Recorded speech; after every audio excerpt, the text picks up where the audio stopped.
All right, right off the bat there, Aidan opens up with some teeps, and just like Kevin Veen said, is really saying he wants to knock him out. He said, I want to knock him out. He's coming through with straight bombs.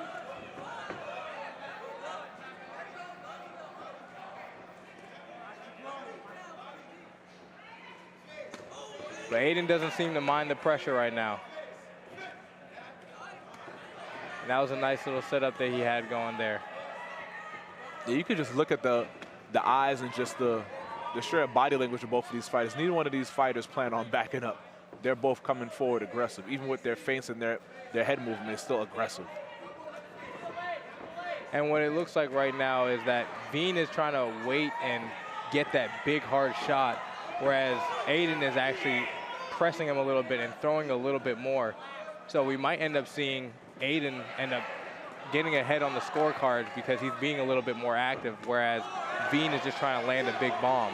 Yeah, that's what we saw in the first bout evening with Pedro Zamaroli and Henry Waite. It was just a matter of, one fighter backing up, still throwing significant strikes, but, a fighter backing up versus a fighter, coming forward with that pressure. One fighter trying to establish, volume and be technical, and the other fighter just throwing straight bombs. And Veen is already cut on the left eyebrow, it seems like, on his forehead. I wonder which strike there from Aidan, landed hard enough to be able to strike him, especially with these big gloves on.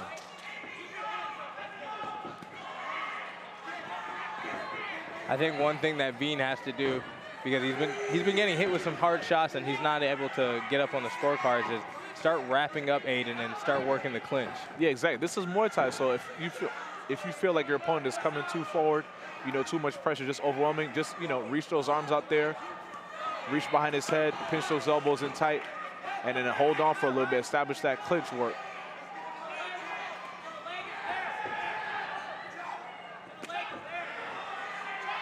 And as we know, when you swing big like that and you miss, it takes it a little bit out of you. Especially if he's swinging big and he's not landing.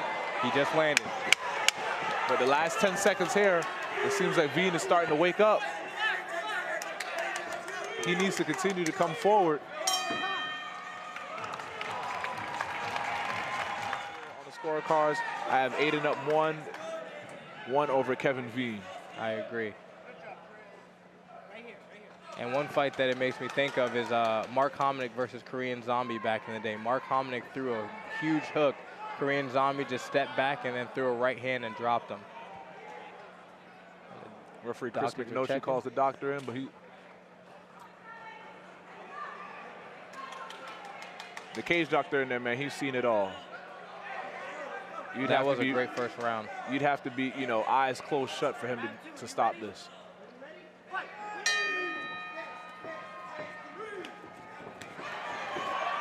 There we go, and he's clinching him up a little bit. I want to see a little bit more of that. Oop, there, smile there, Aidan, as Veen comes in with that hook and has him stumbled a little bit there. But again, Veen is opening up so big with trying to go in for the knockout. He needs to do more of that, kicks. Jab and kick, and then throw in those big right hooks. But if all you got is just jumping forward, those hooks, there we go, more kicks there. And he's landing those kicks really good. It's slowing down Aidan. Exactly. You can establish those kicks at your range. Every time Aidan tries to come forward, just throw a kick. Your legs are going to be longer than any of your opponent's jab or cross. They have to make them work through your kicks in order to punch you. Because if I kick you at the same time you're trying to punch, my kick is going to land. And then eventually, if you, just like that there, if you can't put any pressure on your leg, it's kind of make it hard and difficult for those punches, for any power behind them. Veen is doing a really great job with ending those combinations with the kick or when Demko steps back and he throws that. Yeah, I think Veen just needs to stop backing up, just stand his ground and land those kicks. Because as we've seen in the previous fight here, these referees, these judges here, man, they're not awarding so many points here for people who like to back up, no matter how many strikes you're throwing. But even with all of that, Aidan stayed in it, and he's still pressing and trying to land those shots. And it's not the biggest shots, but I still think that they're effective.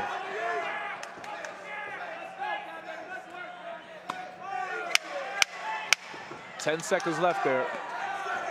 Veen needs to continue with those kicks and come forward if he wants to take this round away, because he's already down 1 round to none.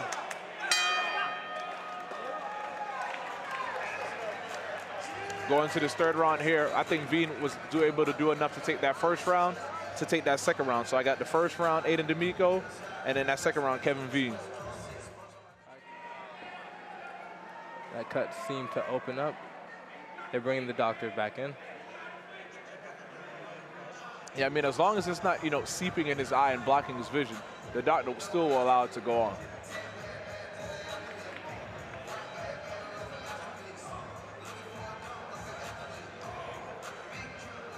So for this 3rd round, Aidan Demko's keys to victory is continuing to keep the pressure, peppering him, and I would say not letting him get those kicks off like he has been. So after a combination, don't step back, stay in his face, pop a jab. Yeah, just check the kicks. And that too. Because at this point, all Kevin Veen has been able to show are just kicks and just sheer pressure and aggression.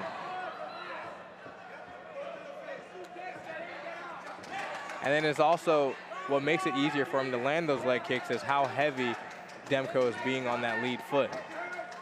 Yeah, he's continuing to come forward, and you just got to time it with that teep.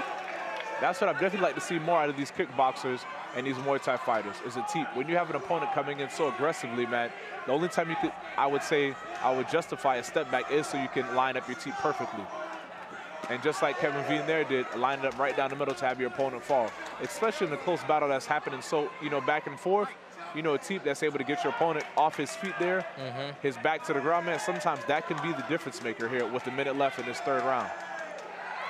And it can just be demoralizing sometimes. You know, you enter in hard and then you get teeped, and then next thing you know, you're on your back and you have to get up. That takes a little bit out of you, and then that gives Veen a little bit more extra time to just recoup.